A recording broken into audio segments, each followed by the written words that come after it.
How good was Derrick Rose actually? I thought we'd done this video. I had it on my list. I thought we'd done it. And then I checked and we didn't do it. I was like, huh?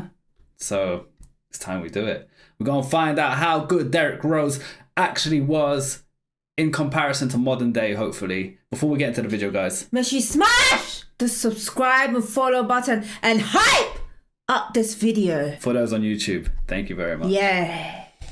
Prime Derrick Rose was the most athletic point guard we've ever seen. What?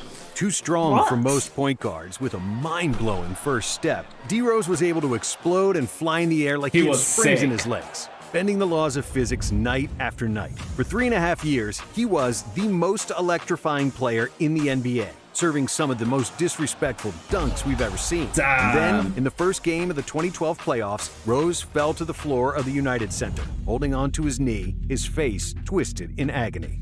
Derrick Rose, as we knew him, was over. Not officially over, as Derrick Rose played for 12 more years, with some legendary moments, like the playoff game winner against Cleveland, or the 50 points he scored for the Timberwolves. But Derrick Rose, as we originally knew him, ceased to exist that fateful night in 2012. And his story remains one of the biggest what-ifs in NBA history. Because if Derrick Rose had remained healthy, he probably would have been one of the top 5 point guards of all time. 100%. Guys, do you agree with that? I personally agree with that based on what we know and what we learned and what we witnessed in the highlights and stuff. I swear he was the youngest MVP.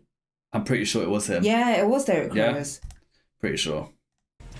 In 2008, the Chicago Bulls had only a 1.7% chance of getting the #1 pick. The #1 pick in the 2008 NBA draft will be and made they got by it. the Chicago Bulls. Oh my God. The luck of the lottery smiled upon them, and they got the chance to draft their hometown hero. Born in the south side of Chicago, one of the most dangerous and crime-infested places on the planet, Derrick Rose had a tough childhood. Rose grew YouTube chat and this chat, do they still call it Chirac?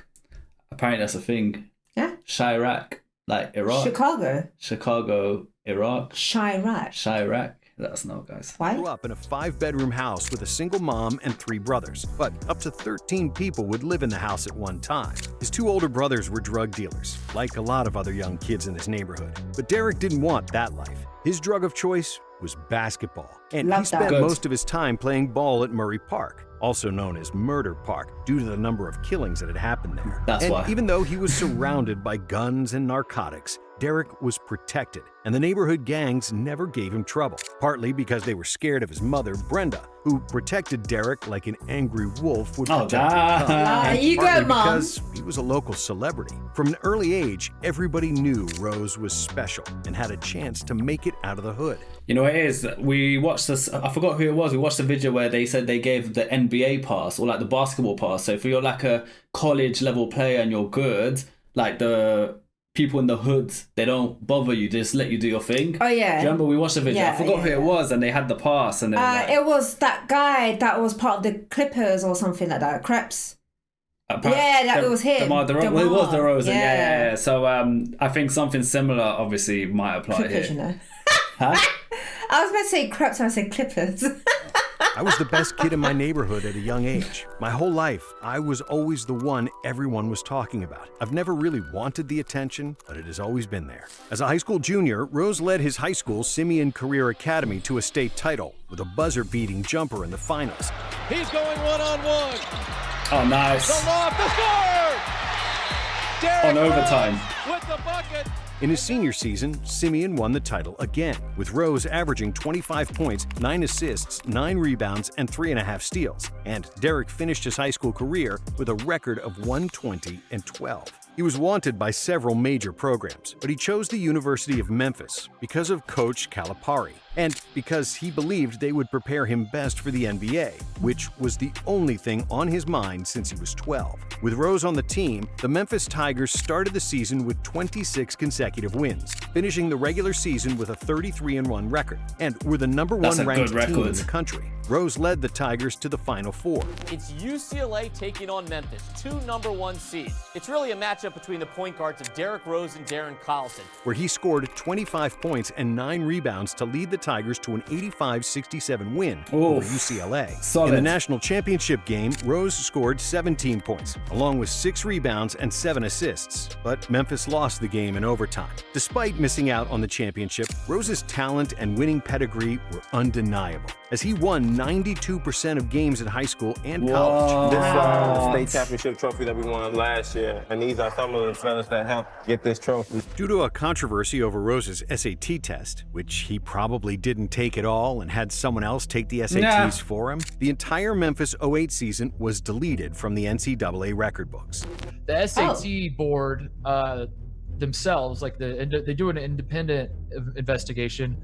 They conclude that the handwriting on the SAT does not match up with Derrick Rose. Still, despite the Bruh, just give him the pass. Give him the SAT pass. The guy's clearly about to become a legend. Yeah, man. Like, don't let an exam fucking ruin a legacy, bro. Yeah, they want him to be a robot. That's what it is. You gotta do your SATs and pass a certain score. Fuck that. I'm trying to dunk on everybody's head. Exactly. Look, we have our university degrees. We're not even using them. I spent how much? Like $9,000 a year, over 4 years. Fucking put myself in like £50,000 debt. That's like $70,000. Not once have I used my qualification, and it's fucking useless. And you neither. Let's be real. No, but I applied my skills. I just haven't done, I'm not saying education is not important, guys. It's important to a degree, but that shouldn't, that SAT report shouldn't be like the make or break to whether he could play basketball. Fucking piss take. Controversy, all the NBA teams loved Rose's game and his potential. However, before the 2008 draft, there was a huge debate on who was a better prospect, Rose or Michael Beasley. I see Rose and Beasley. Why are these two players creating so much buzz? We know who the first 2 picks are going to be. We're not sure exactly what order. The decision is going to be between Derrick Rose and Michael Beasley. But the Bulls believed in their hometown point guard, selecting him with the first overall pick. The Chicago Bulls select Derrick Rose from the University of Memphis. Jeez. As Rose became just the 5th point guard in history to be selected first overall. And after the first month of the season, it was clear that Chicago made the right choice. Oh, he is sick, the pressure man. of being the first overall pick meant nothing to Rose, who came out of the gate fearless and ready to dominate. No point guard in the league could match his speed. And when given an inch of space, Derrick would explode to the cup for a thunderous dunk. And even if the lane was closed, Rose still found a way to finish through contact with an unreal ability to contort his body in midair, moving past, over, and sometimes under defenders. It was something cultivated on the concrete playgrounds of Murray Park, where there were no referees and guys trying to take his head off to stop him from scoring. When we used to play in the park, there were no fouls. That's why I shoot the crazy shots I do, because I knew I was going to get fouled, but I still got to make the shot. Averaging 16.8 points, 6.3 assists, and 3.9 rebounds, Rose propelled a mediocre Bulls team to the NBA playoffs, almost unanimously winning the Rookie of the Year award. And in the opening round of the playoffs against the Boston Celtics and their Big Three, Rose immediately proved he was not afraid of the moment. In Game 1, he scored 36 points, which tied Kareem Abdul-Jabbar for the most points for a rookie in their playoff debut. Although the Celtics had been the best team in the NBA and would go on to win the title that year, Rose and the Bulls pushed them to 7 games, in arguably the most electrifying series of the playoffs. Rose improved his numbers from the regular season, averaging 26 and 6 on 49% shooting. But it wasn't about the numbers with Derrick. What Rose showed as a rookie was resilience and fearlessness with each drive to the basket, something that was ingrained in his character. You know what it is? When you are raised in a hard environment like Rose, like some of the other people we've reacted to, KD. You don't fear no man. Do you get it? You don't give a fuck how good they are. You don't give a shit. You believe in yourself, and on top of that, you just don't fear no one. So you'll give it your all no matter what, and clearly he was good enough. And something that was reminiscent of the best days of Allen Iverson. You could foul him hard and put his butt on the floor 100 times, but he would get up 101 times, dust himself off, and keep attacking. And this kind of bravery and mental fortitude propelled him into superstardom.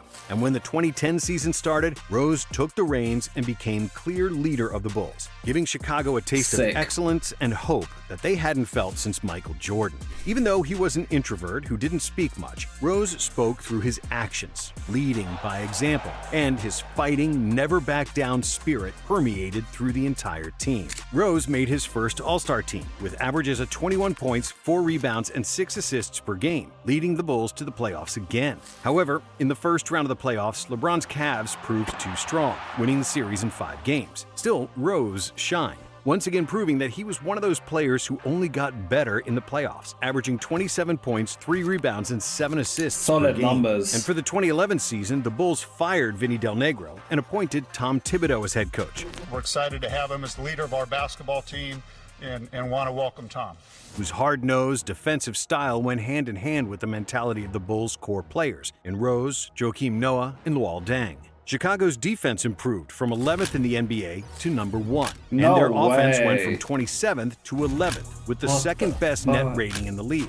On a defensive-minded team, D. Rose carried the offense on his back, with 25 points and 7.7 assists per game, fully establishing himself as the most entertaining player in the league. He was splitting double teams like they weren't even there, jumping over defenders like they were middle schoolers. He was always in attack mode.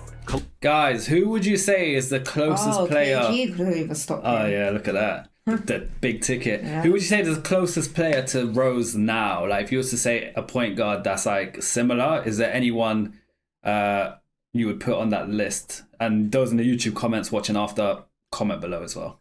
Sliding into the heart of the defense like a human version of a warhammer. Rose was the perfect representative of his era, an isolation scorer who creates for others by creating advantages one-on-one, and a guy who can win any game by himself. He had his flaws, and the lack of a dependable jump shot was his primary one, which was represented by 44% shooting. But still, with his relentless drives to the basket, Rose was bending defenses and creating so much pressure, becoming only the 3rd player since the 1973 NBA season to record 2,000 points and 600 assists in a single season.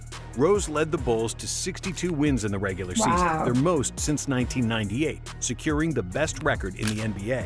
D. Rose received 113 out of 120 first-place votes for MVP, and at 22 years and 6 months old, he became the youngest MVP in NBA history. Imagine being that age and just getting that much like credit. Obviously, he deserves it, but like just how sick that is at that age. Yeah, like, it just shows that how great you're doing as well. That is so sick.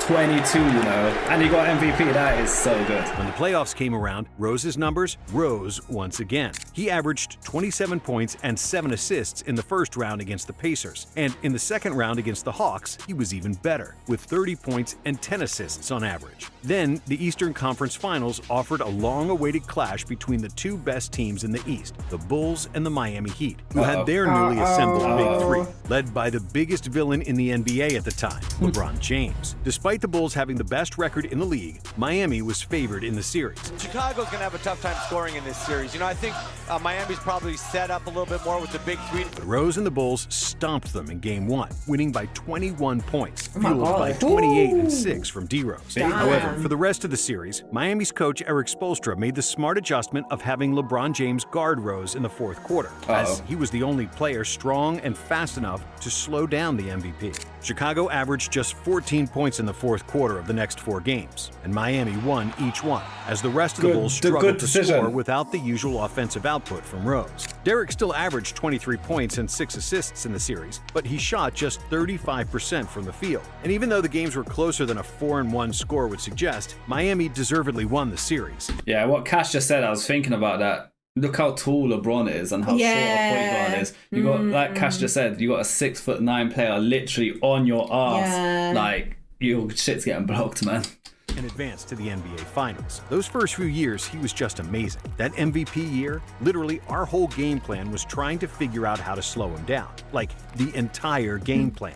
The NBA's collective bargaining agreement expires midnight Thursday, and if there's no deal by then, well, the owners could impose a lockout. The next NBA season was put on hold due to a lockout, with the season finally kicking off on Christmas Day. And the Bulls opened the year in the Staples Center against Kobe and the Lakers. With the score 87-86 in the Lakers' favor and 15 seconds to go, the Bulls secured the final possession, and everybody knew who was getting the ball. Rose. Pass to Rose, quick! Yeah.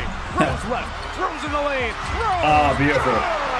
Derrick Rose. If you watched that game in real time, you had a sense of security that D. Rose would make the right play and win the game And for he did. Chicago. That was the aura of Derrick Rose at the time, as he was the superstar Chicago had been missing for over a decade. And even though nobody was saying that he was on Jordan's level, his play and mentality made Chicago hopeful, believing he was the chosen one, a superstar from the city that would carry them to their next championship. However, Rose's 2012 season was marked by minor injuries, as he played in only 60% of games, with his numbers decreasing across the board. But despite Rose missing nearly half the season, Chicago still secured the #1 seed in the East, and everybody was ready for another clash between the Bulls and the Heat. But that never happened. In Game 1 of the Bulls' first-round matchup with the Sixers, they were up by double digits with a minute and a half remaining. But Coach Thibodeau was notorious for playing his starters 40-plus minutes per game, so Rose was still in the game even though the win was secured. Then, as he was making another drive to the basket, Rose landed awkwardly and crumpled to the floor. Fucking He should have taken him off. It's so bad she got lost for words that literally they should have taken stumbled on my words, didn't I? They should have taken him off. But that shows the importance. How, you know, when like Golden State and stuff take off Curry and that, it's 'cause the win's done. You don't need to push, like it's secured. He was like, you know what? Let's keep him on. Let's scrape a few more points. It's because of that guy. He fucked his career up just from being a prick. Holding his left knee, his ACL was gone, and so was his career. Derrick Rose has a torn ACL suffered that. in Game 1 of the Bulls' first-round playoff series against the Sixers. He missed the entire 2013 NBA season, and when he returned in 2014, he wasn't the same Derrick Rose. He played gingerly, not fully trusting his surgically repaired knee, without the same burst of speed and athleticism used by defenders in the 100%. And then, 10 games later, another disaster. The meniscus in his other knee gave out, and one more season went down the drain. And that other knee probably happened because he was out of action for so long. It's just your body's not the same. Do you know what I'm saying? And also, he's adding more pressure onto the other leg as well because he's paranoid of the other knee messing up. Facts. That is facts. Sad. Bro, that coach, oh my. If there's a spot in hell for anyone, it's him. After 2 seasons of suffering and rehabilitation, Derrick finally returned for the 2014-2015 season, but he was a shadow of his former self, averaging 16 points on a horrible 35% shooting. On January 28th, Rose scored a step-back jumper with 7 seconds on the clock to give the Bulls a 113-111 overtime win over the Golden State Warriors. Then, 2 weeks later, the NBA world got the news, which made everyone's heart sink. Derrick Rose injured his knee again. Yeah, it's finished. Another meniscus. It's finished. Derrick Rose reported with right knee pain today. An exam and subsequent MRI confirmed a medial meniscus tear of the right knee. Slowly but surely, Rose became synonymous with knee injuries instead of high-flying dunks. But there was hope on the horizon, because this time he was ruled out of play for only 6 weeks and was set to return before the playoffs. On April 18th, 2015, Rose played in his first playoff game since that ill-fated Game 1 of the 2012 playoffs, scoring 23 points and 7 assists on 9 of 16 shooting against the Bucks. Tonight in Milwaukee, the Bulls try to put a stranglehold on this best-of-7 first-round series. In Game 3 of the series, Derrick had another vintage performance, finishing with 34 points and 8 assists in a tight 113-106 overtime win. The Bulls defeated Milwaukee in 6 games, with 19 points and 6 assists per game from Rose, who was like a wounded tiger. Clearly not at 100%, but still dangerous and ready for the kill if he gets close enough to his prey. And that's exactly what he did in Game 3 of the second round against LeBron and the Cavs. Yeah, the game tied at 96 and 3 seconds left, Derrick was given the opportunity to take the final shot, once again displaying his killer instinct. Finds Rose. Rose trying to get open, fires away. That was a shot. Rose led the Bulls to victory with 30 points and 7 assists. Oh, we've seen that. And in Game 4, he was even better. finishing with 31 points. But his great game was spoiled by another game-winning buzzer beater. Bye, LeBron. LeBron James at the buzzer. King James proved to be too much for the Bulls to handle, as he led the Cavs to a 4-2 series victory.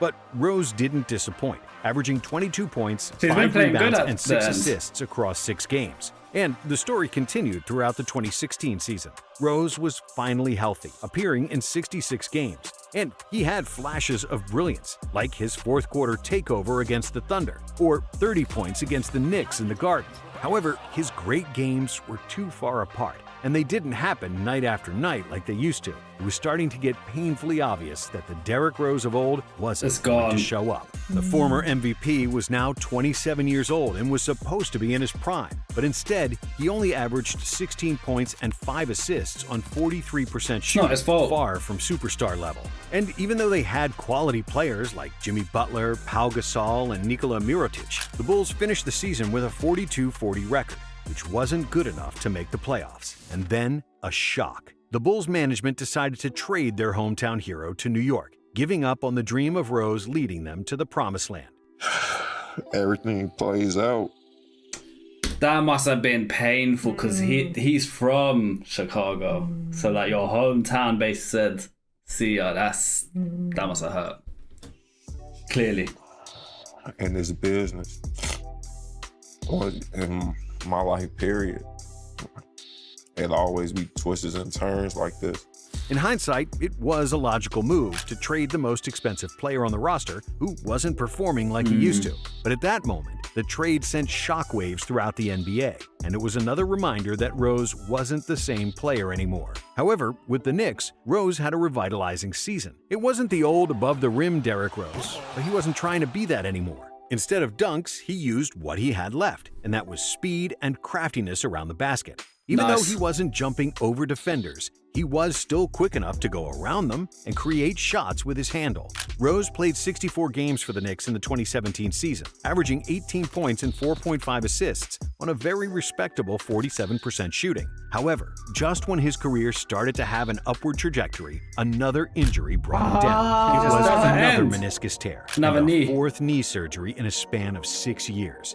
I know he's kind of low in spirit, but we'll support him the best we can as teammates, and hopefully he can get back to 100%. To make matters worse, it was a contract year for Rose. So rather than getting a solid new deal, he was forced to sign a minimum contract with the Cavaliers. But as always, he got injured again after just 16 games with Cleveland, causing him to step away from the team and seriously ponder retirement. I'm not trying to be a distraction to the team or anything like that. I'm here to be a professional about any situation I get put into and to own up to it and be a man about it. Developing story into SportsCenter, Cavaliers guard Derrick Rose has reportedly left the team, and according to our insider Adrian Wojnarowski and Cavs reporter Dave McMenamin, Rose is unsure about his future in the NBA. And yet, despite all the bad luck, pain, and suffering, Rose was a fighter. He was still that kid from Murray Park who became the #1 pick and the MVP. After getting traded by the Cavs and waived by the Jazz, D. Rose signed with the Timberwolves, where he reunited with Coach Thibodeau and resurrected his career. Not that guy in the 8th again. game of the 2019 season, just 6 months after he considered retirement, Rose had arguably the greatest game of his career against the Jazz, erupting for a career-high 50 points on 19 for 31 shooting, with 6 assists and securing the victory with a block on Utah's final shot as time expired.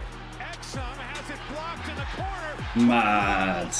Derrick, 2011 MVP, Rose. Oh, look Even at without that. the vertical athleticism, Rose reminded the world what could have been. And after the game, he gave one of the most emotional interviews in NBA history. We got a young group. My job is to come in, be the veteran, help guys out, and lead by example. You see me talking, it's the most I ever talked to my teammates in my whole career. So it means a lot. Coach Thibodeau said that Rose had the character, the humility, and the courage. He's probably maybe one of the most mentally tough people that I've ever come across. I agree. How many knee surgeries and you're still coming back on it, like, and trying your best, risking more knee surgeries? It shows how much he loves the game. Yeah. He would have just given up like ages ago. I didn't know he had so many knee injuries. Yeah, I thought it was like 1 or 2. I didn't think it was like that many. That's oh my God. In the 2019 season, Rose shot 48% from the field and a career-high 37% for three, averaging 18 points off the bench and receiving strong consideration for the 6th Man of the Year. Then in 2020, Rose signed with the Pistons, where he once again had a career year in terms of efficiency, averaging 18 points and 5.6 assists. Next season, he got traded to New York for his 2nd stint with the Knicks, and he was again excellent in his role, finishing 3rd in the voting for 6th Man of the Year. At least. For the next 3 seasons, he remained an efficient role player and mentor for younger guys, ultimately retiring after the 2024 season with the Grizzlies at the age of 35. Derrick Rose, had he not gotten injured, would have been one of the greatest guards we have ever seen in the history of basketball. Agreed. And he's a great, great guy. One of the nicest human beings you'll ever meet in your life. Rose will forever remain one of the biggest what-if stories in NBA history, and probably the biggest in this millennium. Everyone who watched him during his short 4-year peak knows how much basketball lost with his injury, because in Chicago and a lot of other places, Rose was larger than life. Rose is in the chat for D Rose. The physical laws of accepted human behavior. Watching him play in real life did not serve justice to his extraordinary speed and athleticism, because if you blinked, you could miss it. Rose's brilliance was such that you needed slow motion to fully grasp what the hell even happened. The same way you need to slow the frame down to comprehend how a snake bites its prey or a hummingbird flaps its wings. D Rose was ready to become a legend. But his story was ultimately written with different letters. Every player who won the MVP ended up in the Hall of Fame. And among the 36 players to win the MVP, only Bill Walton has fewer All-Star appearances than Rose. But unlike Walton, who has 2 NBA rings, Rose never enjoyed deep playoff success, as he only won 3 playoff series in his career. And still, despite the shortness of his prime, we have no doubt that he'll eventually get enshrined in the Hall. Rose squeezed up every bit of juice out of his talent, and he excelled as a superstar and later as a role player, always improving his game in the playoffs with plenty of clutch shots and some of the memorable highlights in NBA history. Thanks for watching. If you like this video, a great career and talent, just the biggest what if.